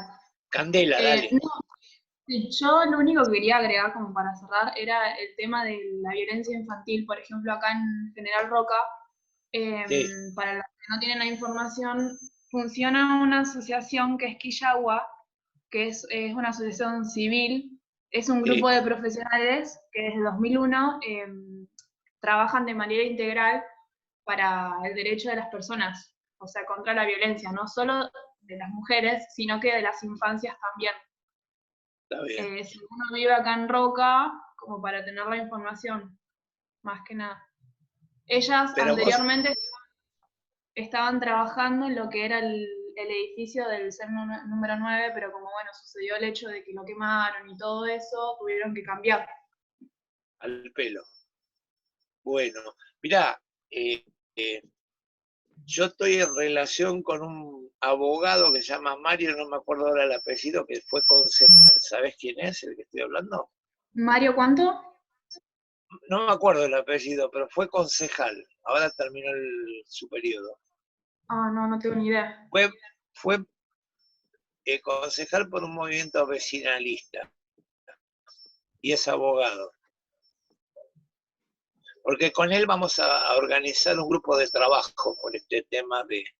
Él está sumamente preocupado por la cuestión de la violencia contra los niños en la provincia de Neuquén. Y bueno, y también en esto habría muchas cosas que se podrían investigar, ¿viste? Porque todo el mundo se queja de la inefectividad de la CENAF. Que vos me corregías, Carla, pero en verdad la palabra CENAF en los primeros 2 lugares donde se usó como sigla fue en Río Negro y después se transformó casi en una sigla nacional. Pero Río Negro fue una de las primeras que dejó de tener un ministerio de desarrollo humano y separó una Secretaría de Estado de la Niñez, Adolescencia y Familia y la separó del ministerio en general y creó la CENAF y creó instrumentos en todos los lugares, pero que gente las poblaciones plantean de que no son muy receptivos. También hay una cierta, por ejemplo, ¿se acuerdan cuando hablamos del caso de los menucos? Ahí había una queja en contra también de la CENAF, que decía que habían hecho la denuncia y no habían actuado. Y en verdad, ahí hay también errores. La CENAF no es un organismo que pueda actuar. Ahí el que no actuó fueron los juzgados, pero los juzgados tenían que actuar, no la CENAF. Pero de cualquier manera hay una cierta queja de la CENAF de que no tienen mucha respuesta. Y otra cosa que terminó resultando muy engañosa es la policía de la familia. Porque creo esta institución que a diferencia de la CENAF está abierta todo el día porque tienen guardias, es una comisaría de la familia, pero muchas veces lo único que hacen es receptar denuncias, no actúan en lo más mínimo. Y bueno, Río Negro no es que no gasta en el tema, lo gasta, a mi manera de verlo, gasta mal, porque en todo caso todos los lugares tienen comisaría de la familia, pero uno no nota que hagan ninguna acción que tenga, bueno, que me parece que no tienen, no está muy claro su misión y por ejemplo, bueno, ¿cuál es la diferencia? Porque a veces cuando vos creas se hizo esta comisaría para que pudieran receptar las denuncias más adecuadamente, las denuncias de violencia, pero tienen la desventaja de estas cosas, es que cuando vos habilitas un lugar como la Policía de la Familia, que primero se llamaba Policía de la Mujer, las otras comisarías se borran y ya no toman más las denuncias. Entonces, es medio especializar demasiado, no sé si es bueno, no sé si se entiende lo que digo. Terminás teniendo un montón de gente que hace poco y nada. Sí, me parece que el que vos decís que es Mario Concha, que fue el que presentó el protocolo de abuso sexual infanto acá en Roca. Ah, Candela, sí. ¿Puede, Mario? Mario Concha. ¿Cómo es el apellido? Concha. Sí. ¿Y qué tal? ¿Qué te parece? No, igual no puedo generar una crítica un poco constructiva con respecto a esto, porque recién, o sea, cuando vos sacaste el tema esto del abuso de las infancias, me puse a averiguar un poco, y con respecto a la asociación Quillagua, yo tengo una que es una trabajadora social que Sí. está ahí. Entonces recién me puse a googlear y nada, el último informe que sacan es del 2015, 22 de octubre del 2015, dice, por ejemplo. Que es un documento que está dirigido más que nada a las FADEX, que es donde está la carrera de trabajo social, sociología y comunicación social también. Pero estaría bueno meternos más en este tema para poder conseguir un poco más de información. Al pelo. Bueno, bueno, lo que pasa... Diga, dale, Carolina, dale. No sé si ahora que somos pocos, sabemos que... Sí.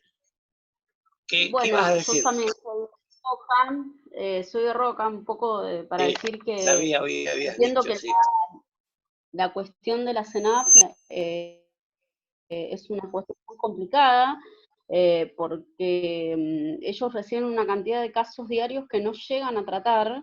Yo trabajo en el Poder Judicial, desde el juzgado se los intima a tener 48 horas para tratar, intervenir la situación, pero hay profesionales muy mal pagos, muy maltratados, que genera que la mayoría renuncie. Es más, una de las psicólogas que trabajaban en la CENAF ahora trabajan en el Poder Judicial. Están muy precarizados los trabajadores. No digo que sea una cuestión de excusa, como para ver que funciona mal, pero bueno, creo que hay muchísimos factores intervinientes en el tema de la CENAF, que sí, que está funcionando mal, eso es seguro, que no dan abasto, que por ahí se elevan en 10, 20 actuaciones por día, y que ellos son 25 actuaciones en menos de 48 horas, cosa que resulta imposible. Y bueno, creo que también acá en Roca existe una asociación para la prevención de violencia contra la niñez. No sé si seguirá funcionando, en realidad por eso lo planteo medio como una duda, pero bueno, nada, eso. Al pelo. Bueno, de cualquier manera yo te hago les cuento una cosa. Yo tengo una página en Facebook que se llama Necesitamos Evaluar a la CENAF. Así que si quieren búsquenla, pero siempre me preocupó. Una de las cosas que me preocupan y que vamos a llegar es a instituciones. Y una de las cosas que me interesa en su momento es cómo uno puede evaluar una institución y su funcionamiento. O sea que es parte del tema que tenemos en la cátedra. No es que algo que yo lo tenga cerrado, no es que lo tengo tan en claro. Yo por ahí me preocupé de estas cosas porque alguna vez sí, como jefe del servicio de salud mental, me encontraba que era sumamente complejo tener parámetros de calidad de lo que podía ser un funcionamiento institucional de un servicio. bueno, sería lo vamos a seguir charlando porque el tema es futuro, pero lo mismo, a ver, acordemos también, te voy a decir una cosa más, que vos hablabas, quien hablaba recién, Candela, que también es cierto que es una institución que todavía no logró una identidad en toda la provincia igual, que en todos los lugares se conformaron grupos de trabajo distintos y han ido teniendo perfiles distintos y se entiende, o sea, está bien, habría que ir trabajando para que todos, en todos lados, tengan una respuesta más o menos similar. Pero yo por lo menos te cuento que alguna vez estuve hablando con alguien que estaba encargada de Bariloche y le ofrecí la posibilidad de colaborar para ayudarla en parámetros institucionales a Bariloche. La barilochetense creo que ya se fue, está, no sé si es, bueno. Y una de las cosas que me encontré en Bariloche es que resulta que todas las en estos casos que decías que eran muchos, yo no sé si son tantos, pero sí, la forma de atenderlos era, atendían 4 personas a una persona que iba por primera vez. Y si no estaban los 4, suspendían la entrevista. Entonces, yo le decía que me parecía que era un mal sistema de recepción de alguien, porque además la gente, te imaginas, yo si voy a un lugar a consultar porque tengo un problema, me reciben 4 como que es como un tribunal y no me gusta nada, me voy a sentir jugado. A mí me parece que la institución tiene que recibir uno solo y tener un discurso metadisciplinario, o sea, que esa persona después se oriente dentro de la institución. Pero bueno, así te imaginas que Bariloche tiene como 25 personas en la CENAF y no te atienden 5 o 6 casos por día. O sea, no es que están sobrepasados, más bien tienen que organizar su trabajo para ser más efectivos. Pero bueno, esto es lo que yo conozco de Bariloche, no sé, alumnas de psicología, una alumna de psicología estuvo a cargo de la CENAF de Cinco Santos, pero justo que yo me puse en contacto con ella, tuvo un embarazo medio dificultoso y no ha estado trabajando y no me volví a contactar después. Pero bueno, la podemos investigar cuando llegue la parte de instituciones, la CENAF. Pero vuelvo a insistir que en todos lados es distinta. A mí me recibieron una vez en la CENAF, estuvimos hablando, pero me recibieron como si fuera parte de ATE, porque la parte ATE tiene muchos activistas de ATE, trabajan en la CENAF de Roca. Bueno, a partir de eso estuve en la CENAF, pero charlando sobre ATE, no sobre la CENAF. Bueno, la dejamos por ahí. ¿Cerramos? Uy, bueno, nos vamos. Cierro, ¿eh? Dale. Chao, profe. Chao, hasta la próxima.